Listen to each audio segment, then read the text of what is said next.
So I wonder if you have that one thing, that habit, that item that helps keep you grounded, maybe even sane. For a lot of people, it's exercise, the ability to go for a daily run or go to the gym. Might be your phone, that thing that keeps you connected to people in the world. It could be one of a number of things. Here's my question. What happens if you can't do that one thing anymore? What happens if your phone breaks? What happens if you get injured and actually going for a run is impossible? Or it's going to do long-term damage for you? What then? I think when it comes to staying grounded, to staying ourselves, sometimes it's tempting to have that one silver bullet, that one thing that you hold on if you know your day is going to be okay because you've got that one thing. But there's a danger in having a silver bullet. And I think there's a better way.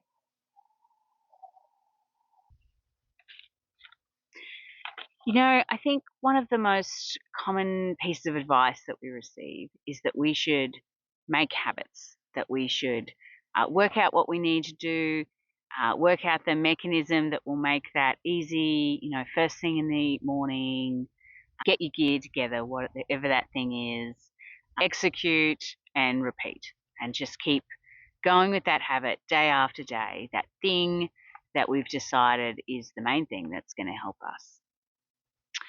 But the problem is, something could happen in our lives where we're no longer able to access that.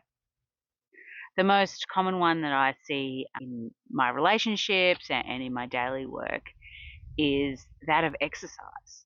And exercise is a good thing, and having a routine around doing it most days or every day is excellent. But what if you get injured? There might be a time where you're really in rest and recovery and you can't exercise, certainly not to the level of vigor that has been helping you restore and reset and cast off the tough emotions of the day. What happens then?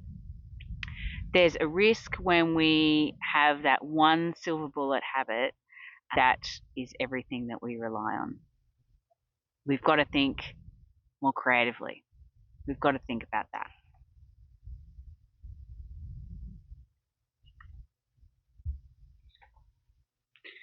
One of the ways I've seen that people cope with a difficult or a stressful life is actually to do more, to be more busy, to be more wrapped up in the activities that are needed, particularly those of supporting other people. And the danger might come when we finally stop and take stock, maybe because of incredible burnout or inability to go any further. And there's a stunning realization that actually there's nothing left to do. That's also a problem. So it turns out there are two keys to building habits that sustain us. The one piece of research speaks to both. There's a meta-analysis in Psychological Bulletin, a study of studies, that gathered 35 years of work on how people cope. More than 300 studies, close to 60,000 people. It describes something the researchers call coping flexibility, and it has two halves. The first half is having a range of strategies to begin with, not one, a repertoire. This is the backpack. We need a number of things in our lives that support us, and they don't have to be big or impressive. The simpler the range, the better. For me, exercise is there, although I don't love it. So are slow Sunday mornings. I'm a night owl living in a morning world, so it's part of the week when I really feel like me. Journaling when I'm all churned up about something. Friends and family I can call. And a community to belong to. The second half is knowing when to use them, which strategy fits which moment. When a situation is within our control, the strategies that solve the problem tend to help most. When it isn't, the ones that help us sit with it are the ones that we need. Reading which kind of moment you're in is the actual skill. 2 more things from the data. Letting go of a strategy that stopped working isn't failure, it's part of the flexibility itself. The benefit tends to grow as we get older. We do get better at this as long as we keep exercising the muscle, trying new things, and retiring the habits that no longer serve us.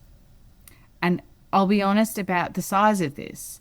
The effect was small to moderate, not dramatic, which again is the point. Even flexibility is not the silver bullet. So what does all this mean for you? First, we need a variety of inputs and supports that help us in our backpack. And second, flexibility. So first, in terms of that variety in our backpack of options, we need something that fits into our routines, that supports our physical health, our mental health, nurtures us intellectually, fosters community, and our emotional stability. What can we reach for when we don't have access to the normal routines of our lives? Say when we're traveling or when we have less money, but we still need to be supported. Second, the kind of more challenging one, but ultimately I think the most helpful here is flexibility.